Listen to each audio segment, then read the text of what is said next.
बच्चे पैदाइशी ना ही आतंकवादी होते हैं, पैदाइशी ना ही रेपिस्ट होते हैं, ना ही मर्डरर होते हैं, ना ही गंदे नावारे होते हैं। बच्चे कहाँ से पैदाइशी कहाँ से हो जाएंगे बताइए? वो तो आपने कंट्रोल नहीं किया, वो तो हुआ होगा वो जी। आपने परवरिश कैसे की? आपने परवरिश कैसे की? और जिस समय चेक पोस्ट लगाने थे उसे रोकना था, वो तो नहीं जानता था ना कि ये रास्ता कैसा है। तो जिस समय रोकना था आपने रोका नहीं उसको। तो आप कैसे कर रहे हैं कि मेरा बच्चा आवारा है तो ये हो गया तो हो गया, फलाना ढिमकाना हो गया, आतंकवादी हो गया। वो पैदाइशी आतंकवादी थोड़ी पैदा होता है वो जी। तो मैं यही कहूँगा कि पेरेंट्स को बोलूँगा कि आप सुधर जाइए, बच्चे सुधर जाएंगे। आप किताबें पढ़ना शुरू करिए। और पेरेंटिंग पे आर्टिकल्स आते हैं, बहुत सारी किताबों में लिखा गया कि पेरेंटिंग कैसे होनी चाहिए। आप मेरे को बताइए, मेरा तो मानना है कि दुनिया में सबसे खराब पेरेंटिंग यदि कहीं होगी कुछ देशों में, 10-20 देश, उसमें इंडिया भी शामिल है। मैं बता रहा हूँ आपको।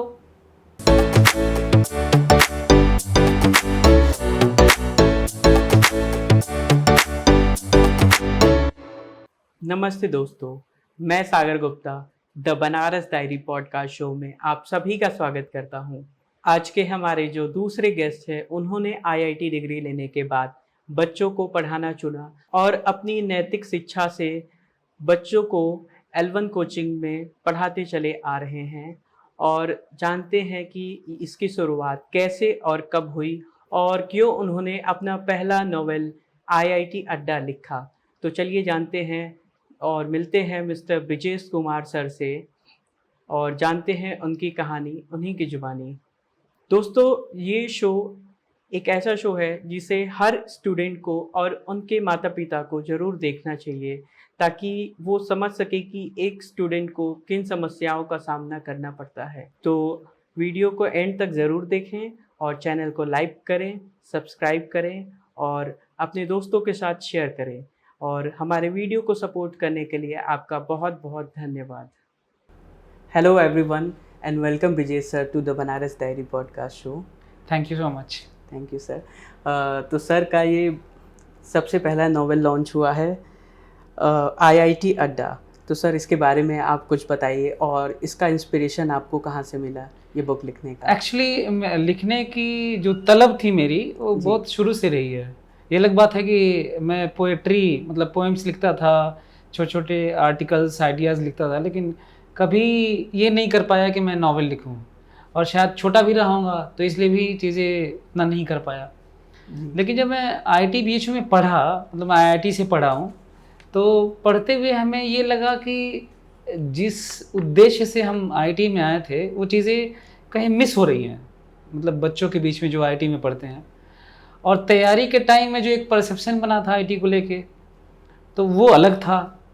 वो भी उतना सही नहीं था जितना हम लोग लेके चलते थे कि आईआईटी ही सब कुछ है, आईआईटी नहीं हुआ तो लग रहा है ज़िंदगी ख़राब हो जाएगी, आईआईटीएन पता नहीं कैसे होते हैं, हमको तो वही अचीव करना है। तो जो दोनों परसेप्शन थे मेरे, दोनों गलत थे। मतलब आईआईटी से पहले तैयारी वाला भी सही नहीं था, हालांकि आईआईटी बड़ी चीज़ है, लेकिन बाद में रियलाइज़ हुआ कि आईआईटी ही सब कुछ नहीं है। और आईआईटी में जब पढ़ा तो लगा कि यहाँ पे बहुत सारी दिक्कतें हैं, तो हमें लगा कि एड्रेस करना चाहिए इसको। जितनी भी खामियां हैं, कमजोरियां हैं लोगों की, जो एडिक्शंस हैं, तो हमें लगा कि इसको एड्रेस होना चाहिए। तो फिर एक ही माध्यम है, बहुत पावरफुल माना जाता है कि यदि कहानी के थ्रू उसे बताया जाए तो बहुत प्रभावशाली होते हैं, इन्फ्लुएंस कर सकते हैं। और वो भी आपके एब्सेंस में वो जो वर्ड्स होते हैं वो ट्रैवल करते हैं, वो किताबों के थ्रू, वीडियो के थ्रू, पॉडकास्ट जैसे आप कर रहे हैं तो ट्रैवल करते हैं। तो मेरा मानना है कि जब ये चीज़ें बनती हैं, जैसे अभी जो चीज़ें हो रही हैं, तो शायद अब मैं कहीं सो रहा हूँगा, लोग अपनी मौज मस्ती में अपना ज़िंदगी गुजार रहे होंगे, लेकिन जब उन्हें लगेगा कभी क्लिक करेंगे तो मैं नहीं हूँ, लेकिन ये वीडियो उनको बहुत कुछ बता रहा होगा, मेरे आइडियाज़ और आपके क्वेश्चंस। तो ये मैं मान के चल रहा था, तो हमें लगा कि ये फिर करना चाहिए, तो फिर लिखा मैं, तो आईआईटी अड्डा लिखा फिर मैं। तो आपने सबसे पहला अपना नॉवेल आईआईटी अड्डा ही लिखा? हाँ, जिसमें जो है आपने अपने ऊपर ही पूरा स्टोरी लिखा हुआ है। हाँ जी, हाँ जी जी। तो सर ये जर्नी आपने कब से स्टार्ट की लिखना, मतलब कितना समय लगा इसको लिखने लिखने की शुरुआत तो मैं 6 साल पहले से किया हुआ था। और इसका रीज़न है कि मेरा मानना है कि लेखनी दुनिया में सबसे ज़्यादा फोकस्ड और टाइम डिवोशन और उस फेज़ में, उस जोन में जाने वाली है। हालांकि सब आर्ट फॉर्म बहुत अच्छे होते हैं, लेकिन अब जब लिखते हैं ना तो एक होता है ना कि बाकी आर्ट फॉर्म में करेक्शन का है ना, रियाज और ये सब चीज़ें होती हैं, आप और ज़्यादा कॉन्टिन्यूसली इंप्रूव करते हैं। तो लिखने में भी करते हैं, पर जो लिख के जा रहा है वो तो अब फिर वापस नहीं आएगा। अब बहुत करेंगे तो सेकेंड एडिशन में करेक्शन कर लेंगे आप, लेकिन जो स्टोरीज आपने डाल दी तो वो फिर डाल दी, स्टोरीज तो डाल दी आपने, उसमें बहुत सारे थोड़ी बहुत बदलाव कर सकते हैं। तो हम को चेंज नहीं कर सकते। हाँ, स्टोरी को नहीं बदल सकते। उसमें यदि आप इन्फ्लुएंस कर दी, उसमें गंदी चीजें डाल दी तो फिर डाल दी। अब वो किताबें वापस नहीं ला सकते। वो किताबें कोई रख लिया ना वो और उसे सेंस बना रहा है तो आप करेक्शन नहीं कर सकते। तो रियाज के तौर पे आप और आर्ट फॉर्म को अपने लेवल पे अच्छा कर सकते हैं, और बाकी सब आर्ट फॉर्म को लोग एक दूसरे नज़रिए से देखते हैं। लेखनी को अलग नज़रिए से देखा जाता है। वो माना जाता है कि या तो फिक्शन होगा तो भी लोग पढ़ते समय रियल फील करने लगते हैं, यदि ट्रू स्टोरी है तो तब तो माशाअल्लाह फिर तो और ख़तरनाक मानी जाती है कि आपको बहुत ध्यान दे के लिखना पड़ता है। तो फिर 6 साल पहले से तो मैं बहुत आराम से धीरे धीरे लिख रहा था, और ये मैं फील किया कि लिखते समय आपको उस जोन में जाना होता है। साथ में पढ़ा भी रहा था मैं, तो बड़ा मुश्किल था टास्क, क्योंकि जब मैं उस जोन में हूँ, लिख रहा हूँ, तो फिर दूसरे कैरेक्टर निभाना कि अब टीचर हमें जाके पढ़ाना है, बड़ा मुश्किल दौर था। लेकिन काफ़ी टाइम लगाया मैं लिखने में इसको। हाँ, मैंने पढ़ा सर बुक, और मैं काफ़ी इंस्पायर हुआ। मैं पूरा तो अभी नहीं पढ़ पाया हूँ, लेकिन जितनी भी मैंने आपकी पढ़ी, जितना भी चीज़ें, तो जब मैं पढ़ रहा था तो वो ऐसा लग रहा था कि वो मैं खुद सामने हूबहू फील कर रहा हूँ वो चीज़ें। जैसे एक मूवी थिएटर में मूवी चलता है, मैं सब कुछ देखता हूँ, सुनता हूँ, तो वो सब चीज़ें मेरे प्रत्यक्ष सामने चल रही थी कि जैसा लग रहा था कि मैं हूबहू सब कुछ देख रहा हूँ, ऐसा फील हो रहा था। तो हाँ, ये तो हम बिल्कुल मैं कहूँगा कि आपने बहुत ही अच्छे तरीके से लिखा है। टाइम लिया, लेकिन बहुत ही अच्छा बुक आपने लिखा है। Thank you. और मेरा मानना कि वो सक्सेस यही है राइटर के कि आप पढ़ते समय उस कैरेक्टर में ढल जाएं। मतलब आपके या तो आपको लगे कि आपके सामने चीज़ें हो रही हैं, या फिर आपको ये लगने लगे कि उसका आप कोई हिस्सा हैं जी, तब तो सक्सेस है, सक्सेसफुल स्टोरी है और राइटर है, ऑथर है। नहीं तो यदि आप ब्रेक कर दे रहे हैं, आप फील नहीं कर पा रहे हैं, तो कहीं ना कहीं उसे और सुधारने की ज़रूरत है। तो आप जैसा आपने सर्टिफाई कर दिया कि ठीक है। नहीं, बहुत अच्छा है सर, ये तो बिल्कुल बोलना पड़ेगा मुझे। अच्छा सर, तो मुझे ये बताइए कि बचपन कैसा रहा आपका? बचपन तो मैं पढ़ाने में भी इस चीज़ को ऐड करता रहता हूँ ताकि इंस्पायरिंग उनको लगे कि मैं गांव से, एक बहुत ही छोटे गांव से आया हूँ मैं। गाजीपुर एक ज़िला है, उसमें 4 तहसीलें हैं, गाजीपुर, मोहम्मदाबाद, सैदपुर और जमानिया। तो जमानिया एक तहसील है जिसमें एक छोटा गांव है, मतलब उसमें हज़ारों गांव हैं। तो जैसे गांव है बघरी नाम है उसका। तो वहाँ पे मैं उनके बीच में जो गुल्ली डंडा ताश और ये सब खेलते हैं, जुआ, उसी में बहुत सारे लोग और भी चीज़ों के एडिक्ट होते हैं। वहाँ से निकल के मैं यहाँ तक जर्नी तय किया ITBHU तक का। तो बचपन यदि स्पेसिफिकली पूछेंगे कि बचपन कैसा गुजरा, तो बचपन वैसे ही गुजरा जैसे गांव में किसी बच्चे का गुजरता है, लेकिन थोड़ा सा अलग इस मामले में रहा हूँगा शायद कि मैं विजनरी रहा। उसके पीछे मेरे पापा का हाथ था, क्योंकि जब बहुत छोटा था, मान के चल सकते हैं मैं रहा हूँगा 4-5 साल, जिस समय आदमी का हाथ में थोड़ी सी ताकत आ जाती है। तो जब भी पापा खेत से आते थे, खेत देख के अपना सब कर और के खेती होती, तो उनका रोज़ पैर दबाता था मैं। तो अपने जो खट्टे मीठे अनुभव अपने सुनाते थे, तो उनसे मैं एक तरह से मेरा तराशना, मतलब कहते हैं ना कि धीरे धीरे आदमी ग्रेजुअल चेंज होता है, तो वो मुझे बहुत प्रभावित की। तो मैं बचपन वैसे रहता है, खेल कूद वाला इंस्टिंक्ट तो यही रहता है ना कि खूब उछल कूद मचा रहा है। अब देखेंगे बहुत बारीकी से डिस्कवरी चैनल पे, तो किसी भी स्पीसीज़ के एनिमल्स के बच्चे खूब एनर्जी के साथ उछलते कूदते हैं। आप भी छोटे पे वो एक जरूर किए होंगे। तो मेरा भी वैसे ही था, लेकिन जब आदमी बड़ा होता है ना, तो फिर एक सेंस डेवलप करता है जी। तो वो मेरा थोड़ा अच्छा रहा। मैं बहुत लकी रहा कि मेरे मम्मी पापा ऐसे थे कि मेरे घर में ऐसा माहौल था कि वो डेवलप हो पाया। तो फिर एक विज़न बनाया कि हमें बाहर जाना है, पढ़ना है। बाकी हमें नहीं मालूम था कहाँ कहाँ पढ़ूंगा, लेकिन दिमाग में ये था कि मतलब अच्छी पढ़ाई करनी है। जी तो ये भी होता है कि बहुत सारे लोग चाहते तो हैं, मतलब होता है ना कि इच्छाएं लोगों की रहती हैं, एक तरीका मालूम रहता है, लेकिन रिसोर्सेज प्लेटफॉर्म्स नहीं मिल पाते, जी पेरेंटिंग अच्छी नहीं मिल पाती तो लोग नहीं पूरा कर पाते। लेकिन मैं इस मामले में बहुत भाग्यशाली रहा कि हमें मिला और मैं कर पाया। जी, इसमें पेरेंटिंग बहुत अच्छा महत्वपूर्ण होता है कि आप किस तरीके से इंस्पायर करते हैं अपने बच्चे को। तो जैसे हमें लगता है कि आपके माता पिता ने आपको बहुत अच्छा इंस्पिरेशन दिया, तभी जाके आप यहाँ पे पहुँच पाए हैं। बिल्कुल बिल्कुल सही बात है। जी। पूरा ये जो जर्नी है, वैसे तो मैं मानता हूँ कि अपनी भी आदमी सेंस डेवलप करके आगे बढ़ता है, लेकिन मम्मी पापा का बड़ा प्रभाव होता है जी। हाँ बच्चों के ऊपर। तो सर, दूसरा हमारा सवाल ये है कि जीवन में सबसे महत्वपूर्ण क्या है आपके लिए? जीवन में महत्वपूर्ण यदि मेरे से पूछेंगे, मेरा अपना जो अनुभव रहा है, तो आप कितने जितनी जिंदगियां आपके इंटरेक्शन में आती हैं, उसमें पॉजिटिवली कितना बदलाव ले आते हैं आप। जैसे आप मेरे दोस्त हैं, तो मैं कैसे इन्फ्लुएंस करूं पॉजिटिवली कि आपकी जो कमियां हों, आपकी जो कमजोरियां हों, आप में जो होता है ना कि निगेटिव थॉट्स हों, तो कैसे उन सब चीज़ों को दूर करके थोड़ा सा फिल्टर कर लें, प्योरीफाई कर लें। और सिमिलरली मतलब वाइस वर्सा, मतलब आप ट्राई करें कि मेरे अंदर भी म्यूचुअली एक दूसरे को इफेक्ट करते हुए ग्रो करें सभी। तो हमें लगता है कि ज़िंदगी का मोटिव है ना, जो मेरा नज़रिया है देखने का, वो यही है कि लोग एक दूसरे की ज़िंदगी में बदलाव लेकर आएँ। जी। एक सेंसिबिलिटी ऐसा डेवलप करें कि नेचर को लोग समझें और पॉजिटिव बदलाव लेके आएँ। अभी तो बहुत ख़राब स्थिति चल रही है। नहीं, मेन उद्देश्य मतलब आपका यही है कि आप लोगों की को ज़िंदगी में बदलाव लेके आएँ, इंस्पायर करते रहे, लोगों की ज़िंदगी में अच्छे पॉजिटिव बदलाव करते चीज़ें रहें। लाते रहें। हाँ जी, जी। उद्देश्य हाँ जी। जी। आपने अपना कैरियर सर, जैसा कि आपने लिखा हुआ है, आप इंटरमीडिएट पे ही थे तभी आपने आईआईटी करने का चुन लिया था। तो आपने आईआईटी ही क्यों चुना कि हमारा कैरियर आईआईटी क्यों हो? देखिए, आदमी हमेशा कहते हैं ना, डे बाय डे इम्प्रूव करता है सेंस के नाम पे, यदि उसको प्लेटफॉर्म और रिसोर्सेज मिल रहे हैं तो। नहीं तो कई बार तो आदमी डाउन में भी जाता है, नेगेटिव थॉट्स भी हावी हो जाते हैं।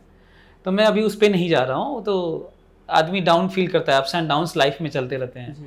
तो जितना मेरा सेंस उस समय तक था, तो मेरे दिमाग में यही था कि आईटी का मतलब है आप दुनिया के सबसे बड़े एग्ज़ाम क्वालिफाई कर रहे हैं, तो आदमी को सर्टिफिकेशन की ज़रूरत पड़ती है, मुहर, ऐसे ये लो ठप्पा, है ना। जी। तो हर एक को ठप्पा चाहिए होता है उस समय, है ना। चाहे बोर्ड में अच्छे मार्क्स वाला ठप्पा मिल जाए उसको, यूपीएससी क्वालिफाई करने वाला मिल जाए, भले ही ना करे, वो बाद में उसे लगे कि अरे जिसके पीछे हमने भागा वो तो उतना अच्छा था ही नहीं, वो तो एक तो मिराज की तरह, मरीचिका मृग तृष्णा की तरह था। वो दूर से लग रहा था कि पानी है पानी है पानी, हिरन गया वहाँ में तो पता चला पानी ही नहीं है। तो ये तो उस समय हमें एक ठप्पा चाहिए था। बाकी मैं ये नहीं कहूँगा कि आईटी में जाने के बाद लगा कि आईटी नहीं करना चाहिए था, ऐसा नहीं था। पर यह है कि जो कुछ मैं हूँ वो तो आईटी में सेंस डेवलप किया। तो इंटरमीडिएट में आईटी में जाने का बस इतना ही उद्देश्य था कि हमें कोई बड़ा चीज़ करना था, और हमें लगा कि आईटी से बड़ा है नहीं कुछ अभी फ़िलहाल, और हमें ठप्पा चाहिए था। जी।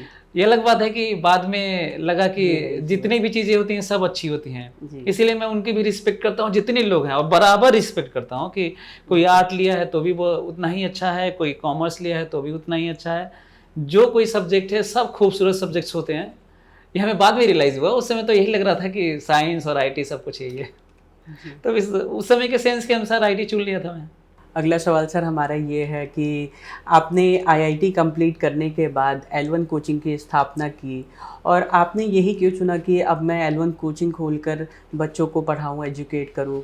आपके पास और भी ऑप्शन थे कि मैं देश विदेश जाकर कुछ अच्छा जॉब कर लूँ या एक अच्छा प्लेसमेंट पा लूँ, तो आपने पढ़ाना क्यों चुना? हाँ, हमें लगा कि जब मैं एक्चुअली जब प्रिपरेशन कर रहा था ना मैं आईआईटी की तैयारी में, तो मेरे एक रूममेट था, तो उसको मैं क्वेश्चंस बताया करता था।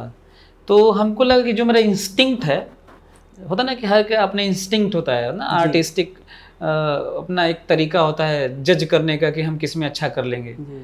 तो मेरा इंस्टिंक्ट उस समय बार बार ये बोल रहा था कि तुम इसको बहुत अच्छा समझा ले रहे हो अपने रूममेट को, मतलब बहुत बहुत फाइन तरीके से नहीं पता चल रहा था, लेकिन मज़ा बहुत आ रहा था उसको समझाने में।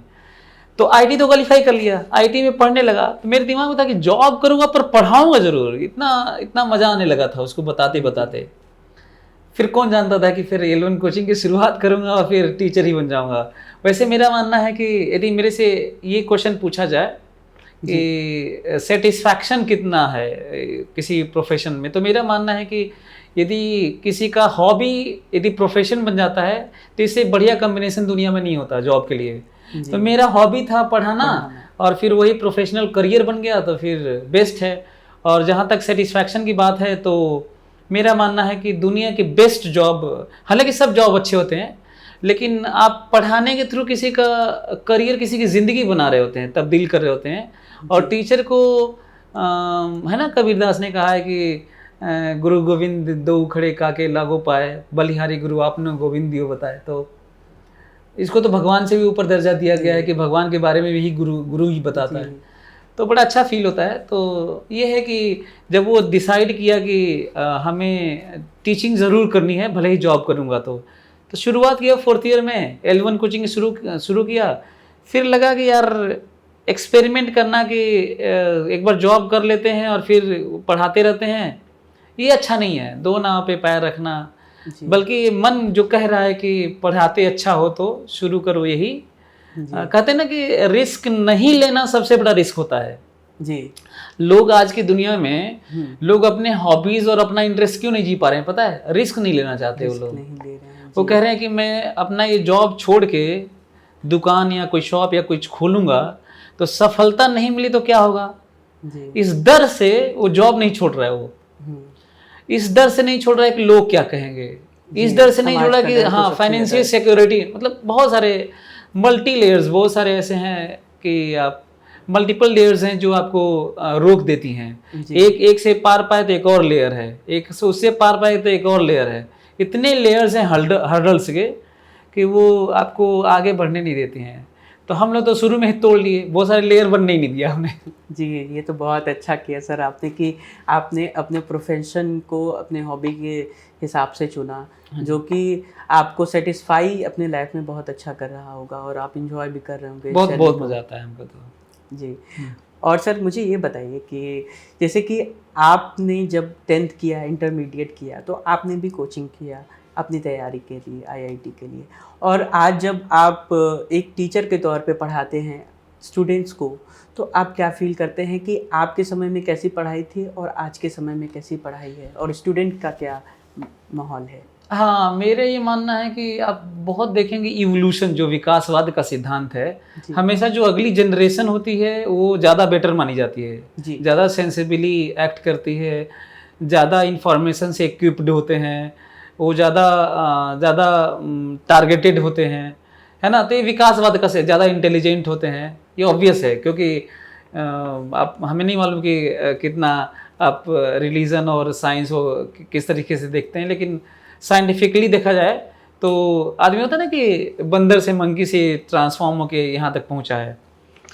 तो हमें लगता है कि और अच्छा होना चाहिए था, लेकिन ये जो दुनिया में जो क्यूओस क्रिएट कर दिया गया ना, सोशल नेटवर्किंग साइट्स और ये सब बहुत तमाम की चीज़ें जी, तो ब्रेन आपका अभी मैच्योर नहीं है, डिसाइड नहीं कर पा रहा है क्या अच्छा बुरा है, तब तक आपके सामने चीज़ें परोस दी जा रही हैं जी। 4 साल का बच्चा है, 5 साल का बच्चा है, उसके हाथ में मोबाइल पकड़ा दे रहे हैं लोग, इसलिए ताकि वो थोड़ा सा खेल लेगा तो खाना बना लेंगे, कुछ कवर कर लेंगे। लेकिन उन्हें ये नहीं पता है कि सबसे तेज लर्न करने वाला वो एज होता है। एक बार एडिक्शन उसका हुआ तो फिर वो छोड़ बड़ा मुश्किल होगा। तो मैं 4 साल के बच्चे की बात कर रहा हूँ, लोग ये कर रहे हैं। अब सोचिए कि जो थोड़ा सेंस डेवलप कर लिया बच्चा, तो उसके सामने क्या क्या परोस दिया गया। उसके सामने इंटरनेट परोस दिए, कंप्यूटर परोस दिए, इलेक्ट्रॉनिक गैजेट्स दे दिए, आप उसको टैबलेट दे दिए, उसको मोबाइल दे दिए, उसको सब कुछ दे दिया। और ब्रेन है कि सारी चीज़ें इकट्ठा नहीं ले सकता ना, वो तो फोकस भी एक चीज़ होती है। फोकस के ऊपर तो दुनिया में खूब काम चल रहा है। फोकस गायब हो गया बच्चों का। हाँ, तो मेरे टाइम में ये सब चीज़ें नहीं थी तो फोकस थी, मतलब ब्रेन फोकस था, तो हम लोग ज़्यादा सोच पाते थे, इमेजिन कर पाते थे, अच्छा किए। जी। आज के दिन भी बच्चे हैं जो इस तरह से थोड़ा दूर रहते हैं तो अच्छा करते हैं, लेकिन एक मेजर सेक्शन है, पार्ट सोसाइटी का, जो ग्रुप का, वो डिस्ट्रैक्टेड लाइफ जी रहा है। तो वो ये focused डिफरेंस मैं life देख नहीं पा जी रहा हूँ। रहे। हाँ, डिस्ट्रैक्टेड लाइफ जी रहा है। क्योंकि तब के समय में इतने कुछ गैजेट्स नहीं थे, हाँ तो आप फोकस होके पढ़ाई कर पा रहे थे और आपके लिए और भी कुछ करने का जरिया नहीं था। हाँ हाँ और आज के युग में बहुत कुछ आधुनिक चीज़ें मिल गई हैं, तो हम सोचते हैं कि हम पढ़ाई ना करके ये कर ले या वो कर ले थोड़ा देर, तो वो फोकस चला जाता है। यही नहीं, आप ये देखिए ना कि केवल फोकस ही नहीं जा रहा है कि आपको शॉर्ट टाइम वाला ये पार्ट जो आपको दिया गया है कि हाँ, ये बोर्ड करना है, चाहे आपको आईटी करना है, वो बच्चा इधर उधर से वीडियो देखकर किसी और को इंस्पिरेशन मानकर ये डिसाइड भी कर ले रहा है कि वो यूट्यूबर होगा, वो स्टोरी टेलर होगा, जी। वो वीडियो शॉर्ट मूवीज फिल्म बनाएगा, वो हीरो बन जाएगा।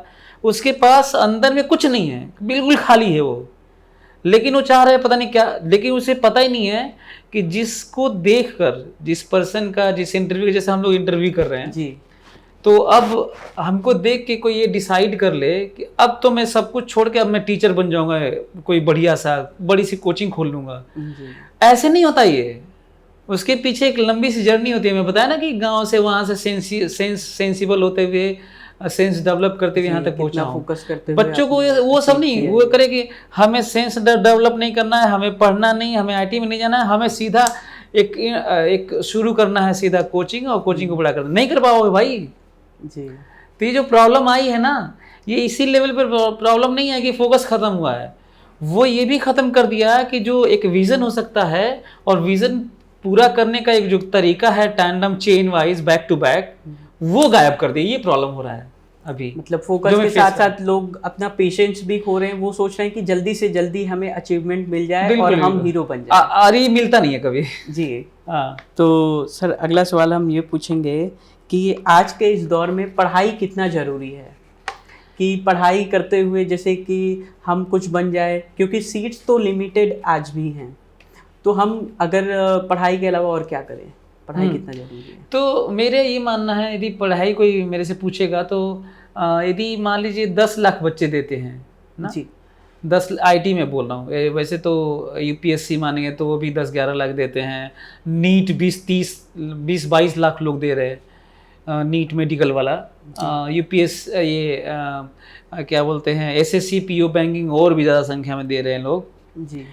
तो मैं इस नज़रिए से पढ़ाई को देखता हूँ कि यदि 10 लाख में मान लीजिए 15,000 सीट है आईटी की, 15,000 छोड़िए, 15 सीट हो चाहे 1 सीट हो, जी।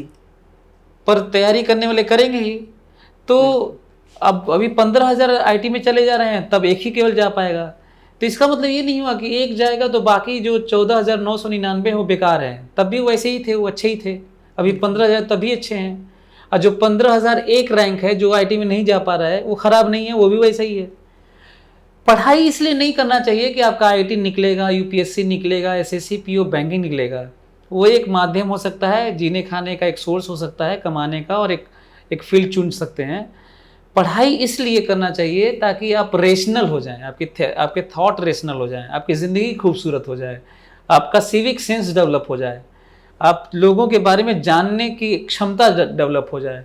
तो पढ़ाई इसलिए करनी चाहिए। कभी भी यदि कोई भी पढ़ाई इसलिए कर रहा है कि वो आईटी उसको मिल जाए, नीट मिल जाए, आईएएस ऑफिसर हो जाएगा, तो एक हिस्सा हो सकता है पढ़ाई का कि ये मिल जाए, लेकिन केवल ये मोटिव ये नहीं होना चाहिए पढ़ाई का।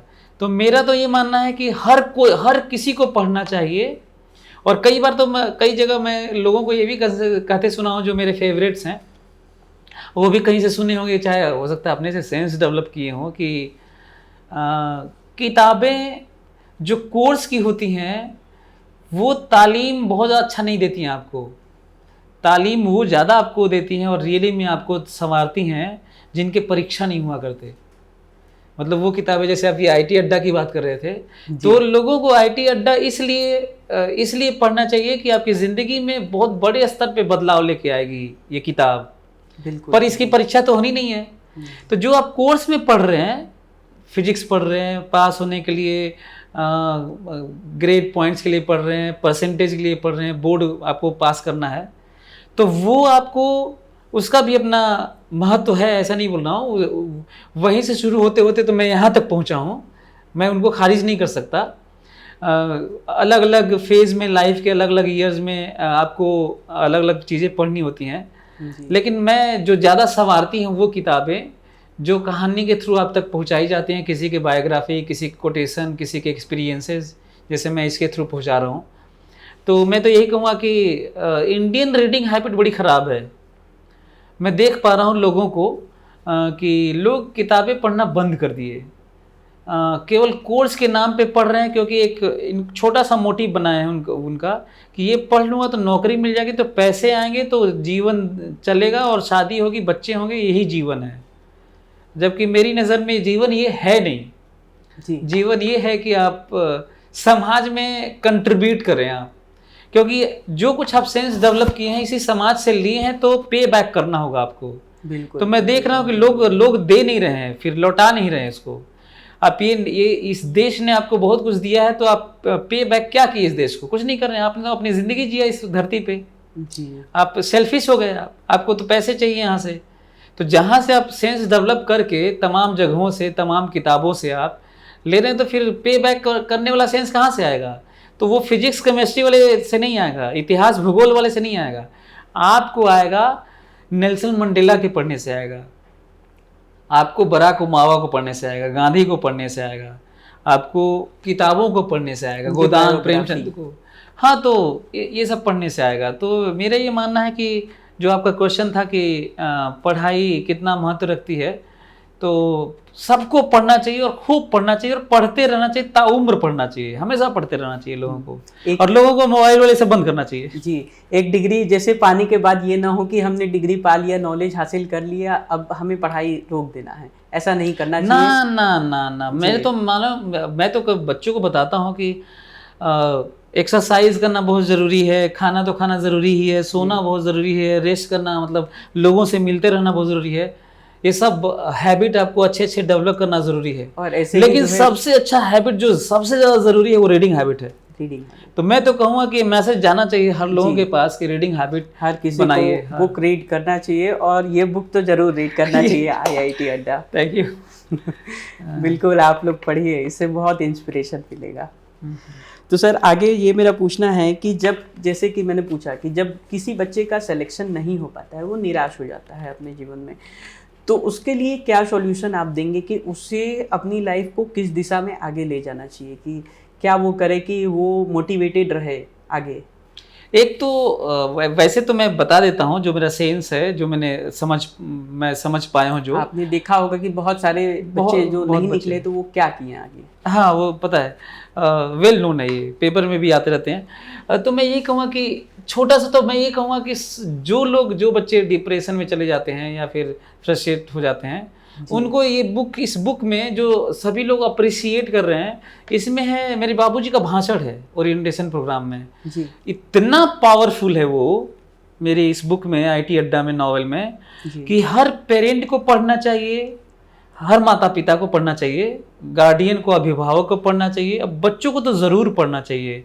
जो आप पूछ रहे हैं वही एग्जैक्टली सेम है, फिर भी मैं अपने लेवल पे बता देता हूँ अलग से जी। उसके अलावा कि ये ब्रेन के लेवल पे चीज़ें हो रही होती हैं। जब आप कहीं पे डाउन फील करते हैं, आपके से क्वेश्चन नहीं बनते हैं, कोई चीज़ बनाए रहते हैं तो सफलताएं नहीं मिलती हैं, तो ये पहले इरिटेशन से शुरू होता है। लोग इरिटेट होते हैं, लोग कहते हैं कि हमको ये नहीं मिला, फिर वो एंग्जाइटी आता है, फिर है ना, गुस्सा उस्सा टाइप का आता है। आजकल हर कोई फेस कर रहा है। हाँ, फेस कर रहा है। डाउन फील करने के बाद ये स्थितियाँ आती हैं। फिर एंग्जाइटी के बाद फ्रस्ट्रेशन आता है जी। फ्रस्ट्रेशन का अगला स्टेप है डिप्रेशन जी। और डिप्रेशन का नेक्स्ट स्टेप है सुसाइड।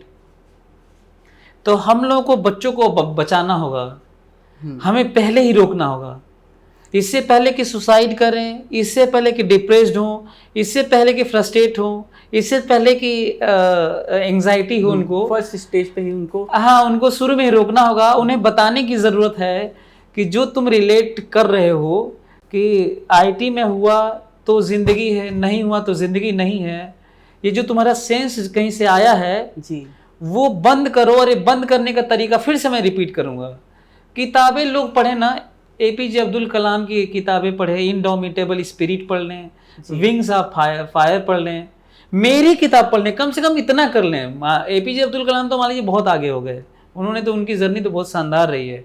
केवल आप इसमें एक चैप्टर है, 25 चैप्टर की नॉवेल है, केवल वो लोग, कोई भी माँ बाप तक का बता रहा हूँ मैं, मेरे बाबूजी का भाषण पढ़ लेना, वो जो उन्होंने दिया था, ये वर्थ इट मतलब हो जाएगा उनका। और ये जो बात कर रहे हैं ना, वो स्टेज ही नहीं आएगा, मैं बता रहा हूँ, इतना शानदार है, इतना ज़्यादा सेंस डेवलप करता और मुझे है। लगता है कि जब एक बार वो एक चैप्टर पढ़ लेंगे जो बाबूजी, उसके बाद उनको लगेगा कि नहीं, ये बुक पूरा पढ़ लेना पूरा पढ़ना चाहिए, हाँ। और उससे उनकी जर्नी में बिल्कुल सुधार आएगा, मुझे बिल्कुल, श्योर श्योर श्योर। और लोगों में आ रहा है, लोग अपने रिव्यूज में दे रहे हैं, वो बता रहे हैं कि लव स्टोरी जो है वो तो है ही, लेकिन रैगिंग में बहुत सारा रैगिंग, अभी तक रैगिंग इतना कभी कहीं भी कवर नहीं किया गया है, किसी भी बुक में नहीं कवर किया गया। बहुत ओपनली मैंने रैगिंग कवर किया है। रैगिंग कवर करने का मेरा मकसद यही था। अब तो रैगिंग क्राइम हो गया है, तो लोग ये जाने कि रैगिंग हुआ कैसे करती थी, रैगिंग क्या थी, बच्चे कैसे सुसाइड करते थे जी। ये कम से कम बहुत जरूरी है। हाँ, कई बच्चे सुसाइड कर लिए उसके बाद, मतलब रैगिंग में। और रैगिंग कितना पॉजिटिव भी लेके चीज़ें आती थी, दोनों चीज़ें थी। कुछ बच्चों के लिए तो इतना डिप्रेशन में कि सुसाइड भी किए, बहुत गलत कदम उठाए। और कुछ बच्चों के लिए एक तरह से ओपननेस मतलब ला दिया रैगिंग ने। तो हर एक के पॉजिटिव नेगेटिव एस्पेक्ट्स होते हैं, तो वो देखने को मिलेगा, बच्चों के लिए बड़ा मजा आएगा वो पढ़ेंगे तो सर आज मुझे ये बताइए कि आज के पेरेंट्स जो होते हैं, जैसे कि उनके पेरेंटल कंट्रोल बहुत लो हो गए हैं, ठीक है, बच्चे जो है पेरेंट्स के कंट्रोल में नहीं आ रहे हैं, वो अपने ही एक लाइन में बिजी हो जा रहे हैं, उनके हाथ में स्मार्टफोन है लोडेड विथ सोशल मीडिया, और वो कहते हैं कि हम फ़ोन पे पढ़ाई कर रहे हैं। अब पेरेंट्स इतने नॉलेजेबल है नहीं कि वो देख पाए कि बच्चा फ़ोन पे कर क्या रहा है। तो आप इसमें क्या सलाह देंगे कि बच्चे फ़ोन पे अगर रहें भी तो कैसे पढ़ाई पे ही फोकस करें, क्योंकि उनके इस जर्नी में जो है पढ़ाई सबसे महत्वपूर्ण है जब वो पढ़ाई के दौर पे हैं, राइट। और पेरेंट्स कैसे कंट्रोल करें इस चीज़ों को, तो पेरेंट्स के लिए आप क्या कहेंगे इसमें? पेरेंट्स, मैं तो ये कहूँगा कि जो आज के बच्चे हैं वो कल के माँ बाप हैं, और जो आज माँ बाप हैं कभी बच्चे थे जी। तो मैं यही कहूँगा पेरेंट्स को, एक छोटी सी स्टोरी है, दो चार लाइन की बस स्टोरी है। कि एक ट्रेन में एक महिला जा रही थी और 7-8 साल का बच्चा भी किताब पढ़ रहा था और महिला भी किताब पढ़ रही थी। तो उस बोगी में बैठे सभी लोग सभी लोग आश्चर्य कर रहे थे, उसमें बच्चे भी थे बाकी और भी। तो सब कोई मोबाइल पे पबजी या कोई वीडियो गेम खेल रहा है, 10-12 साल के बच्चे हैं, 15-20 साल के बच्चे हैं, माँ बाप तक भी खूब इंगेज है। और वो महिला अपना किताब पढ़ रही थी, कोई अच्छी किताब, और बच्चा भी किताब पढ़ रहा था। तो किताब डिस्टर्ब नहीं किए, जब थोड़ा रिलैक्स हुए तो लोगों ने पूछा कि ये कैसे संभव है कि आप भी किताब पढ़ रही हैं, आपका बच्चा, आप तो पढ़ रहे हैं ठीक है, लेकिन आपका बच्चा कैसे किताब पढ़ रहा है? हमारे यहाँ तो कुछ सुनते ही नहीं है, हम ये तो दिन भर मोबाइल पर रहते हैं, गेम खेलते हैं, वीडियो गेम खेलते हैं, आप अपने बच्चे को कैसे कंट्रोल किए, कैसे आप बताइए। तो उनका बड़ा अच्छा जवाब था। हमको लगता है कि इसी में पूरी दुनिया को देखा जाना चाहिए, दुनिया के हैबिट्स को और कंट्रोल को और पेरेंटिंग को जी। उन्होंने बस इतना ही बोला कि बच्चे कहाँ किसी की सुनते हैं, वो तो बड़ों की कॉपी करते हैं जी। इसका मतलब घर में वो किताबें पढ़ती तो बच्चा किताब पढ़ रहा था, घर में जब पेरेंट्स ही मोबाइल यूज़ कर रहे हैं, जब देखिए मोबाइल पे हैं, उनको फुर्सत नहीं किसी भी चीज़ को करने की, तो मैं कभी भी बच्चों को दोष नहीं देता। मैं अपने क्लास में बच्चों से ही बोलता हूँ। बाकी जो पेरेंट्स और बाकी पीटीएम, हमारी एक ऐसी कोचिंग है शायद इंडिया में कि पीटीएम होती है, पेरेंट्स टीचर्स मीटिंग होता है, बाकी शायद कहीं नहीं होता होगा, ऐसा मैं मान के चल रहा हूँ। स्कूलों में होता है लेकिन कोचिंग में नहीं होता है, और वो भी फॉर्मेलिटीज़ होती हैं। स्कूल में भी होता है ना, तो बहुत कुछ नहीं है, एड्रेस नहीं किया जा रहा है, मार्कशीट दिखाते हैं, अटेंडेंस बता देते हैं कुछ ऐसी तरह, और खूब अपना सब बैठे रहते हैं अपना, एक एक लोग आके, मैं कहा इसे नहीं बोलते भाई, इसे हमने आप भी स्कूल एड्रेस में तो यही करिए कि फोकस उन्हें क्या किया। करना, what to do not to do तो बताइए, जी। जो आपका क्वेश्चन था कि क्या उनको मैसेज देना चाहेंगे। जी। तो बच्चों को मैं तभी, जब पेरेंट्स आते हैं ना मेरे कोचिंग में, तो मैं सबको, सारे पेरेंट्स को हड़काता हूँ। बिल्कुल, मैं कहता हूँ कि खबरदार बच्चों को बुरा मत बोलना। बच्चे पैदाइशी ना ही आतंकवादी होते हैं, पैदाइशी ना ही रेपिस्ट होते हैं, ना ही मर्डरर होते हैं, ना ही गंदे नावारे होते हैं। बच्चे कहाँ से पैदाइशी कहाँ से हो जाएंगे बताइए? वो तो आपने कंट्रोल नहीं किया, वो तो हुआ होगा वो। जी। आपने परवरिश कैसे की? आपने परवरिश कैसे की? और जिस समय चेक पोस्ट लगाने थे, उसे रोकना था, वो तो नहीं जानता था ना कि ये रास्ता कैसा है। तो जिस समय रोकना था आपने रोका नहीं उसको। तो आप कैसे कर रहे हैं कि मेरा बच्चा आवारा है तो ये हो गया, तो वो हो गया, फलाना ढिमकाना हो गया, आतंकवादी हो गया। वो पैदाइशी आतंकवादी थोड़ी पैदा होता है वो। जी। तो मैं यही कहूँगा कि पेरेंट्स को बोलूँगा कि आप सुधर जाइए, बच्चे सुधर जाएंगे। आप किताबें पढ़ना शुरू करिए। और पेरेंटिंग पे आर्टिकल्स आते हैं, बहुत सारी किताबों में लिखा गया कि पेरेंटिंग कैसे होनी चाहिए। आप मेरे को बताइए, मेरा तो मानना है कि दुनिया में सबसे खराब पेरेंटिंग यदि कहीं होगी, कुछ देशों में 10-20 देश, उसमें इंडिया भी शामिल है। मैं बता रहा हूँ आपको। जी। तो मैं ये कर रहा हूँ कि जब यहाँ पे पेरेंट्स के पास टाइम नहीं है कि पेरेंटिंग पे हम वो ध्यान दें कि बच्चे कैसे तालीम देनी है, तो भला जो आपका क्वेश्चन था कि कैसे पेरेंट्स क्या करें बच्चे के लिए, भाई आप सुधरिए ना, पहले आप भी सुधरिए। बच्चों को तो सुधारने का मैं बता ही रहा हूँ कि बच्चों को एक्सपर्टीज से मिलवाइए, उनको प्रेम से समझाइए, और इसका ख्याल रखिए कि उनको मारिएगा मत, उनको गालियाँ मत दीजिए। उनको किताबें, बर्थडे पे किताबें गिफ्ट करिए। हल्का सा उन्हें बोलिए कि किताब पढ़ के बेटा बताना कि उसमें क्या लिखा है, तो पढ़ के बताएगा आपको। प्यार से समझाइए ना, बच्चे तो प्यार के भूखे होते हैं। आपने तो प्यार दिया ही नहीं कभी उसको। जी। आप तो खुद ही मोबाइल में, न्यूज़पेपर में, कंप्यूटर में, आपको जॉब से भी फुर्सत नहीं है। जी। तो मैं यही कहूँगा कि पेरेंट्स को खुद पे ज़्यादा ध्यान देना होगा। बच्चों पे तो ध्यान देना ही होगा क्योंकि उनकी तो ज़िंदगी आगे अभी बहुत कुछ करना है, लेकिन पेरेंट्स को खुद पे ज़्यादा ध्यान देना होगा। पेरेंट्स को सबसे पहले, और तो मैं इंटरफेयर कर रहा हूँ, मैं ये कहूँगा सारे पेरेंट्स से बोलूँगा कि इससे पहले कि आप बच्चों को कुछ करने की कोशिश करें, आप सभी पेरेंट्स, मैं बोलूँगा जो भी हैं, मैं बोलूँगा किताबें ज़रूर पढ़ें। APJ अब्दुल कलाम को पढ़िए। मैं जानता हूँ कि रीडिंग हैबिट नहीं है, मैं जानता हूँ कि इंडिया में स्टूडेंट्स और पेरेंट्स और टीचर्स सबकी लगभग ऑलमोस्ट ज़ीरो रीडिंग हैबिट है। ऑलमोस्ट ज़ीरो इसलिए बोल रहा हूँ क्योंकि भाई मैं भी उसी में से आता हूँ, तो मैं तो पढ़ता हूँ, आप भी पढ़ते हैं। तो नगण्य है, निग्लिजिबली स्मॉल नंबर है ये, इसी को मैं कहता हूँ कि ऑलमोस्ट ज़ीरो। तो यहाँ पे रीडिंग हैबिट नहीं है। मैं सबको बोलूँगा, सारे स्टूडेंट्स और पेरेंट्स को, गार्डियन को, कि किताबें जरूर पढ़िए। कम से कम आप रोज ना, मतलब 2-3 दिन में एक किताबें ना पढ़िए, पर महीने में एक किताबें जरूर पढ़ लीजिए, मैं ये कहूँगा। और मन से पढ़ें किताबें, ताकि उससे, मन से पढ़ने से नॉलेज मिलता है, और इंटरेस्ट के साथ आपको जिस किताब को लगता है कि हाँ हमें ये किताब अच्छा लगता है तो वही पढ़े। जरूरी नहीं है कि आपको एक ही किताब पढ़े। राइट, बिल्कुल बिल्कुल सही बात है जी। हाँ। और हमें सर सबसे अच्छा ये लगता है कि अगर हम पेरेंट्स बन रहे हैं तो हमें उसी समय नॉलेज गेन करना चाहिए कि एक पेरेंट्स का क्या रोल है। बिल्कुल, मैं तो कहता हूँ कि मैं जो न्यूली मैरिड और नए नए पेरेंट्स जो बन रहे हैं, कुछ दिनों बाद वो फिर बच्चे हो रहे हैं, तो मैं उनको स्ट्रिक्टली बोलूँगा कि आप गलती मत करिएगा। आप जरूर बिना मोबाइल के नहीं रह सकते, लेकिन मोबाइल बच्चे को दिखना नहीं चाहिए। एक छोटे से बच्चे को जो आप दे के झुंझुना की तरह, और आप सोच रहे हैं कि खाना बना लें और कुछ कर लें, तो ये नहीं होना चाहिए कम से कम। जी, ये तो बहुत ज़रूरी है सर कि फ़ोन से हमें कैसे दूर रहना है। मैं तो ये भी बोलता हूँ ना, आपको बताऊँ, जब मैं PTM होता है कोचिंग में, तो मैं एक चीज़ बोलता हूँ बच्चों को और पेरेंट्स को साथ इकट्ठे। मैं कहता हूँ कि इतना ज़्यादा दुनिया एडिक्ट हो चुकी है, डिजिटली टॉक्सिक हो चुकी है, कि जब तक डिजिटली डिटॉक्सिफिकेशन ना करे कोई ना, वो अच्छा कर ही नहीं सकता जीवन में, चाहे पेरेंट्स ही क्यों ना हो। तो मैं डिजिटली डिटॉक्सिफिकेशन पे मैं बहुत बात करता हूँ। तो मैं कहता हूँ कि जानते हो सफलता कैसे मिलेगी? पढ़ाई तो करना ही है, बस मोबाइल छोड़ दोगे सफल हो जाओगे। जी।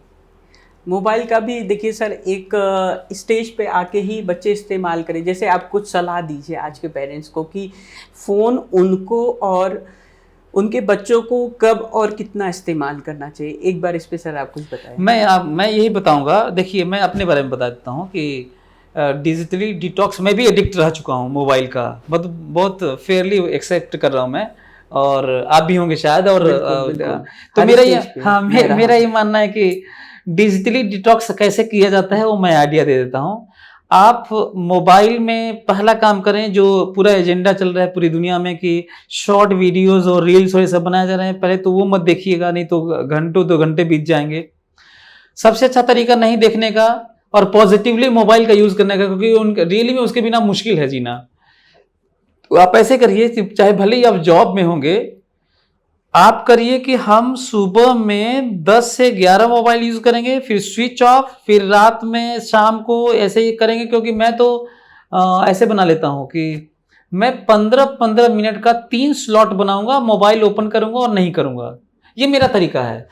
कुछ लोगों का इस तरह का बिजनेस होता होगा कि मोबाइल जरूरी होता होगा, पर आप ऐसे ऐसे बिल्कुल बनाइए कि हमारा काम 9 बजे अब ओवर हो गया, अब इतना तो करना पड़ेगा। ये नहीं आप इसके पीछे इसके आड़ में ये नहीं कर सकते कि नहीं मेरा तो बहुत जरूरी है, कभी भी कॉल आ सकता है। तो ऐसे जिंदगी जीना बेकार है, बल्कि इससे बढ़िया मैं कह दूंगा मर जाना बेहतर है। अब जिंदा लाश है, कोई आपका मशीन है, आपका कोई मतलब नहीं जीने का। तो मैं यही कहूँगा कि आप 9 बजे, यदि आपका ओवर हो रहा है, 9 बजे स्विच ऑफ, और कल 8 बजे खुलेगा। बीच में जरूरत पड़े तो भी बंद करिए।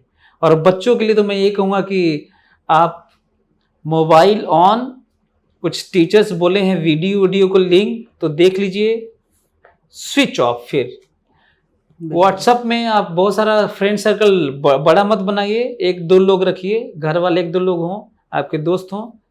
क्या अपडेट है, कुछ अलर्ट आया है कोचिंग की तरफ से, कोचिंग वाला बता रहा हूँ कि कोचिंग मैं उससे रिलेट कर रहा हूँ जो हमने क्या चल रहा है। जी। अच्छा, ये शेड्यूल है, टेस्ट कब है, अचानक सरप्राइज टेस्ट। इस तरह का यूज मोबाइल का करना चाहिए। मोबाइल का तो बिल्कुल यूज नहीं करना चाहिए। जो शॉर्ट वीडियोस और रील छोड़ दिया ना, मैं बता रहा हूँ, और गंदे वीडियो और कुछ भी फालतू का देखना यूट्यूब पे छोड़ दिया, जी, उसको सफलता से कोई नहीं रोक सकता, चाहे पेरेंट्स ही क्यों ना हो। जी, पेरेंट्स की भी अपनी सफलताएं हैं। एक्चुअली पेरेंट्स को एक और एडवाइस है मेरा कि आप कृपया अपने जिंदगी को इस नजरिए से इतना रिस्ट्रिक्ट और इतना लिमिट करके ना देखें कि अब तो हमको जो बनना था बन गए, बच्चों को देख के जी रहे हैं। नहीं भाई, अंतिम सांस तक आपको जीना है और तराशना है खुद को, खूब पढ़ना है, खूब घूमना है, खूब लोगों की जिंदगी में बदलाव लाना है, और साथ में अपने बच्चे को भी आगे बढ़ाना है। ये कौन सा, इंडिया में सुने होंगे आप, अक्सर लोग बोलते हैं और कैसी जिंदगी चल रही है, करे कट रही है किसी तरीके से। जी, सुने होंगे लोगों का यही आप बताइए, ऐसा लग रहा है जैसे बोझ है जिंदगी। जिंदगी कितनी खूबसूरत है, आप उसको कैसे बता रहे हैं? इतना नीरस जवाब है। और क्यों बोझ लग रही पता है? क्योंकि वो किताबें नहीं पढ़ता है वो जी, और समाज में बदलाव के लिए कुछ नहीं करता वो। यदि समाज के लिए बदलाव के लिए कुछ करे ना कोई, और किताबें पढ़े ना कोई, और अपने बच्चे को अच्छा तालीम दे, इतना सफिशिएंट हो जाता है एक खुशनुमा जिंदगी के लिए। वो इसलिए वो नीरस जवाब दे रहा है, क्योंकि ये तीनों काम ठीक से नहीं कर रहा है। ना अपने बच्चों को ध्यान दे रहा है ठीक से जैसे देना चाहिए, ना ही वो किताबें पढ़ रहा है, और ना ही वो समाज के लिए कुछ पे बैक कर रहा है। वो सेल्फिश हो चुका है, इसलिए जिंदगी उसको लग रही है ओवर हो गई है। और उसे ये आभास होता है कि उसने समाज के लिए बहुत कुछ, मतलब वो समाज में ऐसा रहता है कि वो समाज के लिए बहुत कुछ कर रहा है, जबकि वो एक्चुअली करता कुछ नहीं है। एक्चुअली में कुछ नहीं करता है। वो अपने अंदर की जिंदगी सिर्फ अपने आप से जीता है, मतलब वो सेल्फिश लाइफ। हाँ, बिल्कुल। और मुझे लगता है कि जब तक हम किताबें न पढ़े, लोगों से इंटरेक्ट न करें, तब तक पता ही नहीं चलेगा कि सामने वाला कैसे सोचता है। और मुझे लगता है कि ये किताब पढ़ना एक बहुत ही अच्छा जरिया है लोगों की सोच के जानने का, कि दूसरा व्यक्ति कैसे सोचता है। जैसे आपने कहा था ना कि कैसे माँ बाप बच्चों को कैसे कंट्रोल करें। जी, इसको मैं ऐसे 2-4 शब्द में क्या बताऊं, बस एक लाइन में यही कहूंगा कि आप अच्छे किताबें पढ़ना भी शुरू कर दीजिए और बच्चों को पढ़ाना भी शुरू कर दीजिए। जी इनडोमिटेबल स्पिरिट खरीद के बच्चे को दे दीजिए, एक ही गाय दे दीजिए, सेपियंस दे दीजिए, जी मेरी नॉवेल दे दीजिए बच्चे को, जी मतलब आप भी पढ़ लीजिए और बच्चे को भी दे दीजिए। देखिए इतना छोटा सा तो काम करना है, कोई बहुत बड़ा सा कोई रॉकेट साइंस नहीं है, जी। बहुत सिंपल सी बात है। आप भी पढ़ना शुरू कर दीजिए और पढ़ाना शुरू कर दीजिए। कोर्स वाला नहीं, अलग कोर्स से अलग, जिसके एग्जाम नहीं होते हैं। जी हाँ हाँ, ऐसी किताबें पढ़ना है। जैसे कि मैं भी किताब पढ़ने के साथ साथ किताब लिखना भी मैंने जब शुरू किया तो मुझे बहुत ही अच्छा अनुभव हुआ कि अपने, एक तो किताब लिखने में सबसे ये होता है कि अपने अंदर की चीज़ें हम लोगों को प्रेजेंट करें कि हम कैसा थिंकिंग रखते हैं उसको, चाहे हम स्टोरी के तौर पर, फिक्शन नॉन फिक्शन के तौर पे हम लोगों के प्रति प्रस्तुत करें। तो उससे मुझे भी ये आभास होता है कि हमने भी कुछ जो है अपने समाज को दिया। राइट राइट, बिल्कुल। जैसे आपने एक बुक लिखा तो आपको ये प्राउड फील होता होगा कि हाँ मैंने अपने समाज में कुछ अच्छा कार्य किया, कुछ अच्छा चीज दिया। मेरे ड्रीम प्रोजेक्ट में से था, मैं चाहता था कि जो मेरे अनुभव रहे हैं अभी तक के, उसको शब्दों में पिरो के कैसे मैं लोगों के पास पहुंचा दूं, ताकि लोग एक इतना सेंस कम से कम हो जाए कि वो अपनी जिंदगी को संवार लें। जी मैं उनकी बात नहीं कर रहा हूँ जो संवार चुके हैं, मैं उनकी बात कर रहा हूँ जो बच्चे आ रहे हैं अभी जिंदगी जीने की कोशिश में लगे हुए हैं। उनको वो पढ़ेंगे ना तो उनको मजा आ जाएगा और उनको समझ में आ जाएगा कि जिंदगी जीना कैसे चाहिए। और थोड़ा सा यदि ये भी मैं बताऊं कि जो यहाँ पे है लड़के लड़की के बीच में जो रिश्ता होता है, जिस नजरिए से लोग यहाँ पे देखते हैं, जी कम से कम वो बदलाव तो आ ही जाएगा। ये किताब तो इस मामले में सही साबित होगी बदलाव करने में। जो मेरा नजरिया है कि लड़के लड़कियों के बीच में जो रिश्ते जिस नजरिए से लोग देखते हैं, उस नजरिए को तो मैं बदलने के लिए मैं बड़ा उत्सुक रहा पहले से भी, और बहुत एक्साइटेड हूँ देखने के लिए इसका प्रभाव इस किताब का। नहीं बिल्कुल, बहुत ही अच्छा रहा है सर इसका प्रभाव। और सर हर किसी स्टूडेंट को ये भी जानना जरूरी है कि हाँ, एक अगर कोई हमारा दोस्त है, कोई लड़की दोस्त है, तो वो किस हद तक हम उससे दोस्ती बनाए रखें और किस तरीके से दोस्ती बनाए रखें, हाँ, ताकि वो अच्छा आगे जर्नी हमारा चलता रहे। बिल्कुल बिल्कुल। क्योंकि आजकल की जो लोगों का सोच है कि सिर्फ और सिर्फ वो हमारी गर्लफ्रेंड बॉयफ्रेंड हो सकता है, उसके बाद ना रहा तो ब्रेकअप होगा। हाँ, और वो भी ब्रेकअप नॉर्मल से नहीं हो रहा है, वो जी वो खटास दुश्मनी वाला हो रहा है। अब हाँ, तो बदला लेंगे। हाँ, हमको ये लग रहा है कि बदला किस बात का लोगे भाई, इतनी बड़ी दुनिया है, एक व्यक्ति से बदला क्या लेना, जिसको कि हमने एक बार सोचा था कि हाँ ये हमारी सबसे लिए सब कुछ थी या सब कुछ था, आज हम उससे बदला ले रहे हैं। हाँ, तो बदला ले रहे हैं आप। हमारे क्या मतलब इसका जी। इतनी और भी लोग हैं, तमाम लोग हैं, और जिस समय सब कुछ उसको समझ रहे थे वो भी कोई अच्छी चीज नहीं थी। बिल्कुल बिल्कुल, क्योंकि वो आपकी जिंदगी का एक हिस्सा थी, और बहुत खूबसूरत हिस्सा थी या था, लेकिन आप ऐसे ले लिए कि नहीं वो चली गई तो जिंदगी चला गया, चाहे वो चला गया तो जिंदगी चला गया। तो ये तो सेंस सही नहीं है। और ये इतना खतरनाक सेंस कहाँ से आता है? क्योंकि वो किताबें नहीं पढ़ते। आप देख रहे हैं मेरी बातचीत का ज्यादातर सेंटर पॉइंट किताबें रह रही हैं। इसलिए नहीं कि मैं किताबें लिखा हूं, और ना इसलिए कि मैं ये कह के बताना चाहता हूँ किताबें मेरी ही पढ़िए। मैं नहीं कर रहा हूँ मेरी पढ़िए, मैं कर रहा हूँ कि मैं ये कर रहा हूँ कि किताबें पढ़िए। मैं नहीं कर रहा हूँ मेरी किताब पढ़िए, मैं कर रहा हूँ किताबें पढ़िए। हाँ, कि सेल्फ रियलाइजेशन हो कि दुनिया क्या है, कैसी है। किताबों के जरिए हमें बहुत अच्छे तरीके से पता चलेगा ये कि क्या है दुनिया, कैसी है। और सर एक चीज़ और हो रहा है इधर बीच, मैंने देखा कि आजकल के जो स्टूडेंट्स हैं वो बहुत ही यंग एज में एडिक्टेड हो जा रहे हैं अल्कोहल, स्मोकिंग, पान गुटखा, कुछ भी चीज़ों के।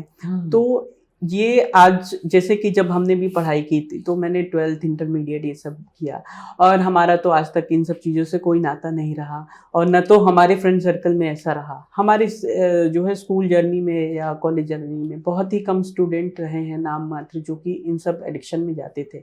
लेकिन आज मैं देखता हूँ कि ये एक फैशन के दौर पर आ गया कि आप स्मोक नहीं कर रहे हैं, आप ड्रिंक नहीं कर रहे हैं, तो आप एक अलग कैटेगरी में हो जाएंगे। वो बच्चे जो नहीं भी करते हैं तो वो वो उनको फैशन में दिखाने के लिए एक ओकेजनली करना पड़ता है। तो ये क्या सही है या गलत है, और इससे अगर कैसे दूर रहा जाए, आप कुछ बताइए। देखिए, हमेशा कंट्राडिक्टरी स्टेटमेंट्स और आर्टिकल्स आते हैं। एक बार आदमी कि संगत से गुड़ात है, संगत से गुड़ जात। एक तो ये लगता है कि जैसे जिस संगति में रहेंगे आप वो करना पड़ता है, तो फन टाइप में अपना चिल मारने के नाम पे अपना कुछ कर लेते हैं, वो तो एडिक्ट हो जाते हैं। और दूसरा, चंदन भी विष व्यापत नहीं, लपटे रहे भुजंग। मतलब वो सांप, मतलब भुजंग है जो सर्प है, वो लिपटे रहते हैं, तभी चंदन विष नहीं व्याप्त होता उसमें, मतलब वो तो जहरीले होते हैं। साधु न छोड़े संत ये कोटिक मिले असंत। कहते हैं कि बहुत सारे असंत मिले हुए हैं, फिर भी साधु संत ही नहीं छोड़ता अपना। तो एक दूसरे को कंट्राडिक्टी कर रहे हैं। एक कर रहे हैं कि जैसे माहौल रहेगा, जैसा रहेगा आप वैसे ढल जाएंगे, और एक कर रहे हैं कि वो नहीं हो सकता। ये डिटर्मिनेशन की बात है। यदि कोई बच्चा ये चाह ले कि दोस्ती भले ही रखना है, जो एडिक्टेड लोग हैं हमारे दोस्त, बल्कि हम उल्टा बदलेंगे उनको, लेकिन हम नहीं प्रभावित होंगे। अब जैसे एग्जांपल लेता हूं सबसे अच्छा, अभी भी लोग बिलीव नहीं करते कि मैं आईटी में पढ़ा और सुट्टा सिगरेट नहीं पिया। उनका मानना है कि आईटीएन तो सुट्टा पीते ही हैं, इंजीनियरिंग वाले पीते ही हैं, जैसे आपको भी मानते होंगे कुछ ना कुछ तो करता ही होगा जी। पर ऐसा नहीं है। मैंने सिगरेट को ऐसे छुआ भी नहीं है, हमको एलर्जी है धुएं से। और मैं कई लोगों से पूछा भी, जो मेरे दोस्त थे जो सिगरेट पीने लगे, मैं कहा कि यार शुरुआत की होगी, खांसी तो तुमको भी आई होगी। हाँ। भाई यदि कुछ बियर या कुछ पिए होगे, वोडका तो कड़वा तो तुमको भी लगा होगा। और आज भी ऐसा थोड़ी है कि कड़वा, कोई करेला कभी भी खाएंगे तो चीनी की तरह मीठा थोड़ी लगेगा। वो करेला तो कड़वा है तो कड़वा ही रहेगा, कड़वा तो कड़वा ही रहेगा, नुकसानदेह है कोई चीज तो वो रहेगा ही रहेगा। हाँ, तो मैं ये सोचता हूँ कि यदि आप मन में सोच लेना कि नहीं करना है, बल्कि उल्टा अपने दोस्तों को बदलने की कोशिश करनी है, उन्हें रियलाइज करवाना है कि तो यही एक तरीका है, इसके अलावा कोई तरीका है नहीं। आपको इस मतलब मन ही मन सोच रखना है किसी भी कीमत पर से। अच्छा पता है, सारी चीजें साइकोलॉजिकल लेवल पे होती हैं। यदि आप मन में बना लिए कि नहीं पीना है तो नहीं पीना है जी। हाँ, बस इतनी सी बात है। बहुत छोटी सी बात है और इतनी सी बात है, नहीं पीना है। सर, और एक और चीज मैं बता दूं, ऐड कर दूं कि ज्यादा अच्छा लगेगा। जिस समय आप इस नाम पे पी लेते हैं कि टेस्ट कर लें, देख लें, क्या मैं ये कह रहा हूं कि आप दुनिया में किन किन चीजों का टेस्ट किया है। आईफल टावर देखने वाला टेस्ट है आपके पास, विजन वाला देखने वाला, वहां के सामने से। गीजा के पिरामिड आपने देखा है?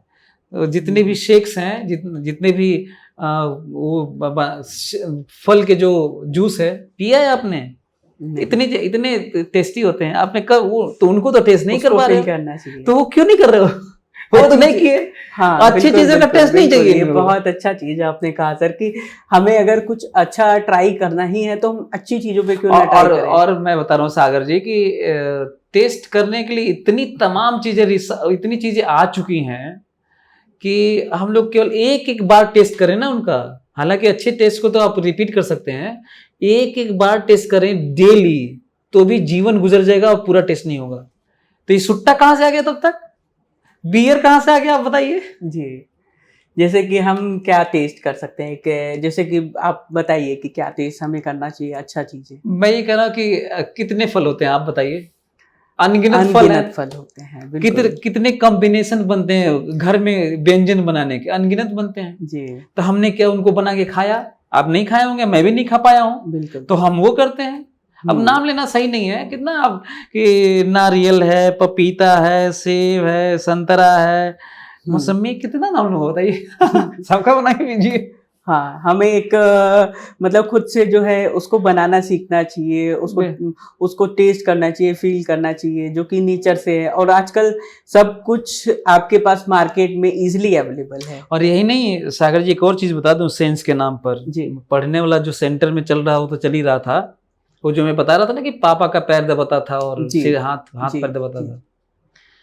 यदि आप अपने बच्चे में मैं बहुत सारे पेरेंट्स आए हमको ये बोले कि ऐसा कि मेरी बेटी, एक ही बेटी है, वो चाय तक नहीं बनाई है, अपने घर में अपने रूम में झाड़ू पोछा नहीं लगाती है, झाड़ू तक नहीं लगाती है, बेडशीट तक हम सही करते हैं, बेटे के साथ में भी ऐसे लोग बोलते हैं, सुनने में आता है, बिल्कुल। बहुत सारे लोग आके बोले हैं कि झाड़ू तक नहीं कराना, केवल इसको पढ़ना है। यही बड़ी मिस्टेक हो रही है। आप बच्चे को अपने रूम की पूरा व्यवस्थित उसको खुद करने दीजिए और उसको डांटिए, उसे समझाइए भी, झाड़ू पोछा खुद लगाए, अपना कपड़ा खुद धुले, अपना जूता मोजा धुले, और जैसे बीमार हो मम्मी तो खाना बनाए, लड़की ही नहीं लड़का खाना बनाए और खिलाए मम्मी को। पापा यदि आते हैं कहीं बाहर से तो दौड़ के जूता निकालें और पानी लेके जाएं पिलाने के लिए जी और अपनी डिमांड भी करेंगे कुछ लेके आएंगे, नहीं लेके आएंगे, अपने आप लेके आएंगे। जब देखेंगे बच्चे ऐसे इतने अच्छे हैं तो ये सेंस डालना होगा। जब तक ये नहीं है तो जूस उसकी बात हो रही थी ना, घर में एक्सपेरिमेंट के नाम पे कुछ बनाए खुद बच्चे और अपने मम्मी पापा को पिलाएं और खुद ही पिए, करें ये। और एक और चीज है, जो लोग सोचते हैं ना कि ये सब करने से टाइम किल होगा, पढ़ाई नहीं होगी, मैं आपको बता रहा हूं दावे के साथ, यही करेंगे तो सेलेक्ट होंगे और अच्छे इंसान बनेंगे, नहीं तो नहीं बनेंगे आप। और कितना आप बताइए, शेक बनाने में कितना टाइम लगता है, आप हमको बताइए। 24 घंटे की डेली की जिंदगी है, आप कैलकुलेट करके देख लीजिएगा। हाँ, जैसे कि अगर मैं बनाना चाहूँ तो मुझे लगता है कि मुझे हार्डली 10 से 15 मिनट के अंदर मैं शेक 1 घंटा बना मान दूँ। लें, 1 घंटा मान लें तो वीक में 1 दिन तो दे ही सकते हैं, 1 घंटा। बिल्कुल, आप इससे कहेंगे कि आपका आईटी नहीं निकला तो गलत है आप। बिल्कुल गलत होगा ये तो घर में लोग अपने बच्चों को तालीम सही दे ही नहीं रहे हैं। जी। आप जब बात कर रहे थे ना कि इतने सारे टेस्ट के लिए, तो मैं कह रहा हूँ घर में बनाइए ना। मैं कह रहा हूँ घर में मैगी बना के आप अपने माँ को कितनी बार दिए हैं? सर्व करना चाहिए। नहीं किए आप। माँ जब बीमार थी तो आप कितनी बार बर्तन साफ किए हैं, चाहे खाना बना के खिलाएं, कितनी बार किए हैं आप? नहीं किए हैं आप। जी। आज के पेरेंट्स को मतलब ये भी सिखाना चाहिए कि ये भी हॉबी रखे हर कोई, कि अगर सिर्फ ये ना हॉबी रखे कि बच्चे को पढ़ाना है लिखाना है। पढ़ाने से, सागर जी मैं बता रहा हूँ, पढ़ाने से कहीं ज्यादा जरूरी है एथिक्स मोरल वैल्यूज। जब तक इन बिल्ट ऐसे आप उनको उसके साथ नहीं रखेंगे, एथिक्स मोरल, एथिकली और मोरली जो डाउन हो गया ना, वो नंबर गेम में कितना भी अच्छा करके और टॉप पोस्ट होल्ड कर ले। तमाम ऐसी स्टोरीज और कहानियां आती रहती हैं और कवरेज और रिपोर्टिंग आती है कि फलाना आईएएस ऑफिसर के वो फॉरेन चला गया, आईएएस ऑफिसर हो गया, उसके माँ बाप कभी मिलने नहीं आया, मर गए, सड़ गए, उसमें लाश मिली तो इतने दिन ऐसी पड़ी रही, बदबू आने लगा। सुन के मैं कहता हूँ कि वो क्या आईएएस बना, क्या आईटीएन बना, क्या फॉरेन में क्या किया, वो क्या मतलब है इसका, जरा बताइए। इसको देखने के लिए वक्त ही नहीं रहा, मिले नहीं जी। तो मैं कह रहा हूँ कि कुछ भी बनने से पहले, नंबर गेम में अच्छा होकर कोई पोस्ट होल्ड करने से पहले, खूब पैसा कमाने से पहले, एथिकली और मोरली स्ट्रांग होना पड़ेगा और बच्चों को बनाना होगा। नहीं तो वो दौर जल्दी ही आने वाला है जब लोग मशीन हो जाएंगे और मानवता खत्म हो जाएगी, देखिएगा। तो इससे हमें समझ में आता है कि हमें हर किसी को अपना मोरल मजबूत रखना है। बिल्कुल। पेरेंट्स हो चाहे स्टूडेंट हो, हाँ। अपना जो भारतीय सभ्यता है हमें उसको फिर से, नहीं मैं इंटरफेयर करूंगा, भारतीय नहीं, सभी सभ्यताएं अच्छी होती है, सभी लोग अच्छे हैं।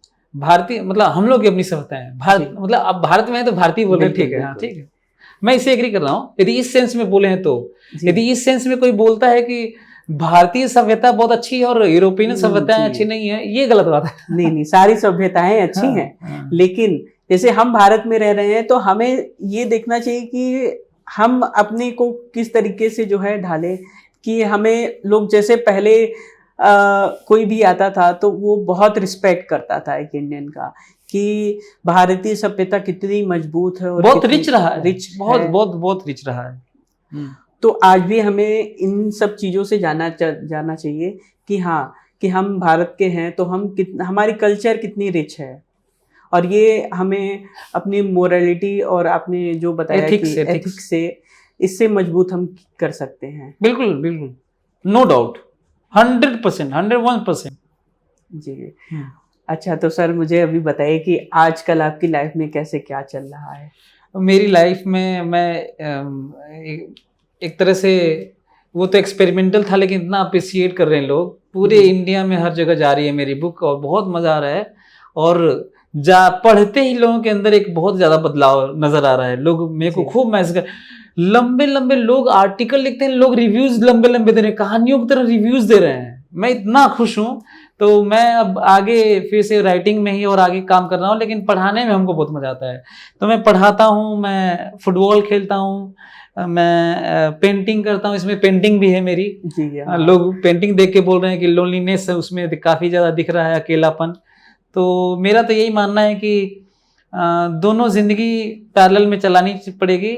सोशली आप लोगों से मिलते भी रहें, और अकेलापन जब तक आप इंजॉय नहीं करेंगे, जिसने कुछ देर तक हर दिन अकेलापन जीना सीख लिया, वो रियली में जीना सीख गया। और अकेलापन का मेरा सेंस ये नहीं है कि अकेले ही रह जाएं। अकेलापन का ये है कि आप खूब आपाधापी इस दौर में अब थोड़ी सी देर मनन करें, चिंतन करें, और उसके लिए अकेलापन जरूरी है। कभी घाट पे जाके बैठ गए कुछ देर, कभी घर में रूम में ही बैठ गए, उसमें कोई डिस्टर्ब नहीं करे, मना कर दीजिए कि कोई नहीं आए, और सोचिए कि क्या लिखा पढ़ा जा सकता है, क्या बदलाव किया जा सकता है, अपने में क्या करेक्शन किया जा सकता है, अपने में क्या बदलाव लेके आए, है ना। रिजोल्यूशन है ना, न्यू ईयर पे रिजोल्यूशन बनाना है। हाँ। अब 1 साल तक का, तो उसे क्यों न्यू ईयर पे ही बनाए, उसे हाँ। हम हर दिन हर हफ्ते हर दिन कर मनन सकते हैं करें उसको, हाँ। कि हाँ आज का दिन कैसा रहा और आगे हमें लाइफ में क्या करना है। ये बिल्कुल। हर किसी को बैठ के 5 मिनट तो कम से कम सोचना चाहिए अपने हाँ। खुद के बारे में। तो इस समय मेरी जिंदगी में तो यही चल रहा है कि लोग, जैसे आप पॉडकास्ट के लिए आप बुलाए हैं, तो वैसे रेडियो में मैं जा रहा हूँ, टीवी में मैं जा रहा हूँ, अभी अमर उजाला, हिंदुस्तान, ये सब बुला रहे हैं इंटरव्यू इन सब के लिए कि इसके बारे में बातचीत करने के लिए। तो अभी फिलहाल इसी में व्यस्त हूँ मैं फिलहाल। बहुत अच्छा है सर। अच्छा सर, मुझे ये बताइए कि बनारस शहर से आपका कब से नाता जुड़ा और कैसा लगता है आपको बनारस शहर? मैं बनारस शहर आ गया था 9 में, 9th क्लास में आया था, और तब से लेकर हमको लगता है 20 साल से ज़्यादा हो गए बनारस शहर में।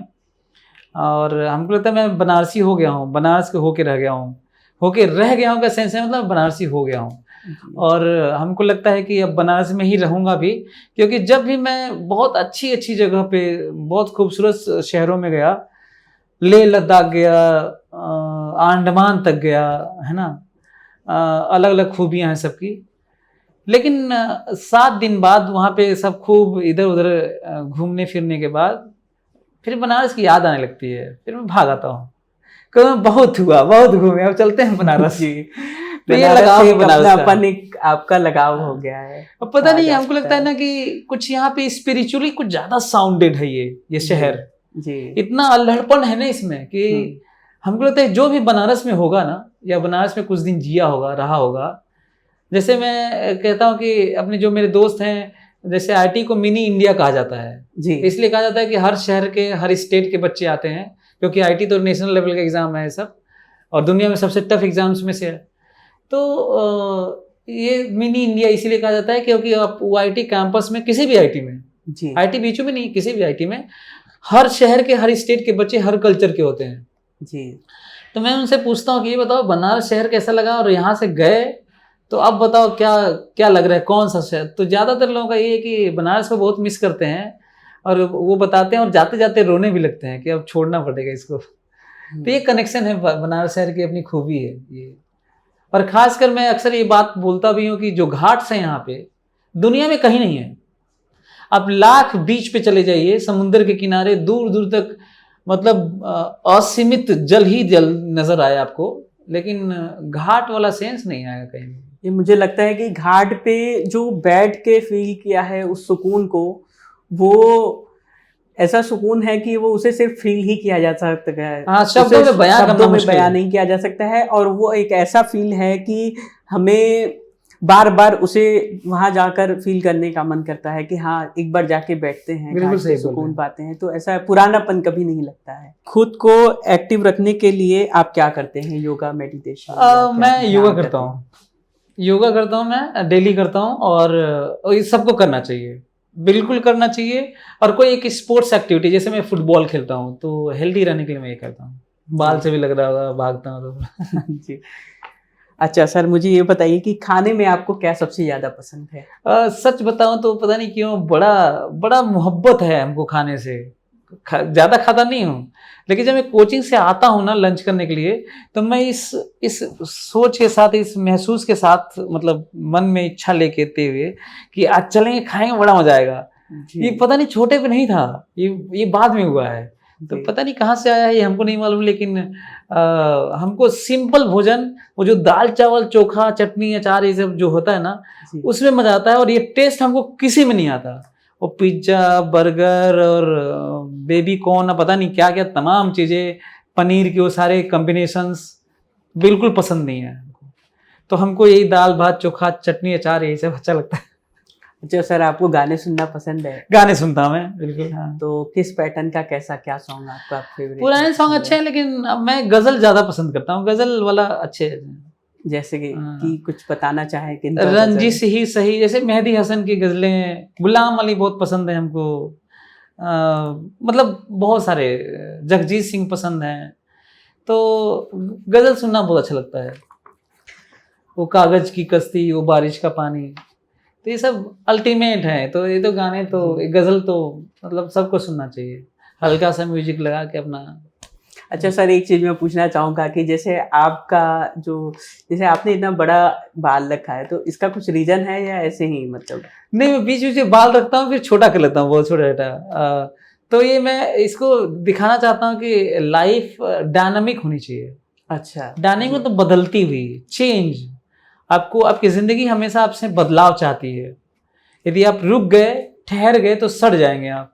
मतलब कहते हैं ना, स्थिरता विनाश का कारण है। आप रुक गए तो खत्म कहानी।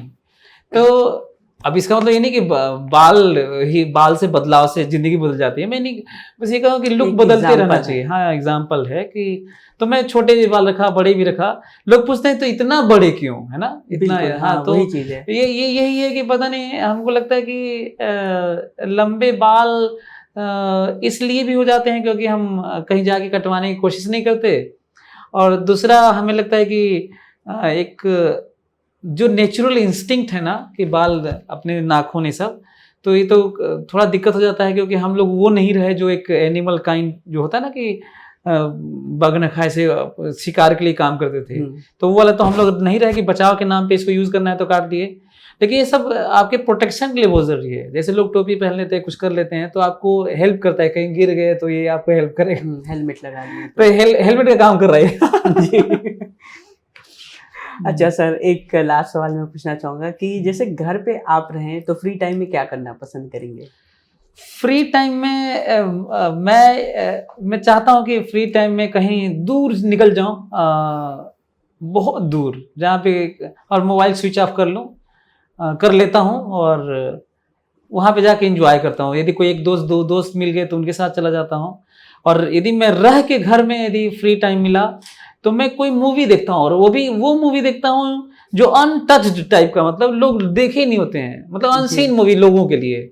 जैसे मैं देखा था ना कि कैमरून डियाज और केट विंसलेट की एक मूवी हॉलीडे जी। अब हमको इतनी अच्छी लगी, हॉलीवुड की मूवी है। हमको लगा कि पता नहीं लोग देखे नहीं, बातें नहीं करते हैं हॉलीडे। ये इंडियन वाली हॉलीडे नहीं है, कोई और भी आई है शायद। मैं कई लोगों से पूछता हूँ तो कहते हैं कि मैं देखा हूँ। तो मैं कहा कि ये तो सब देखे हैं। बाद में पता चलता है कि लोग इंडिया वाला बोल रहे थे, मैं वो इंडिया वाला नहीं बोल रहा हूँ। सो बहुत मूवीज बनाई गई, और इतनी अच्छी मूवीज बनाई गई है हॉलीवुड में। जी। तो मेरे पास नेटफ्लिक्स और ये सब है, वो मूवी देखता हूँ, और इतनी अच्छी अच्छी मूवीज, मतलब अच्छी अच्छी किताबों पे खूब बनी है।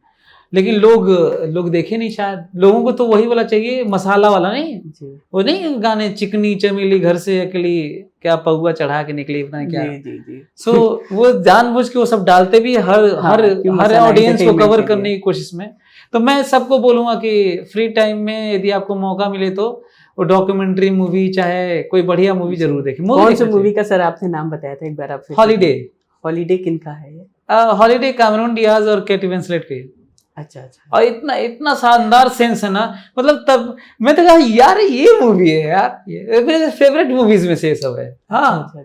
मतलब मैं कहा कि जो मेरे फेवरेट मूवीज हो सकती है उनको तो देखा ही नहीं मैं।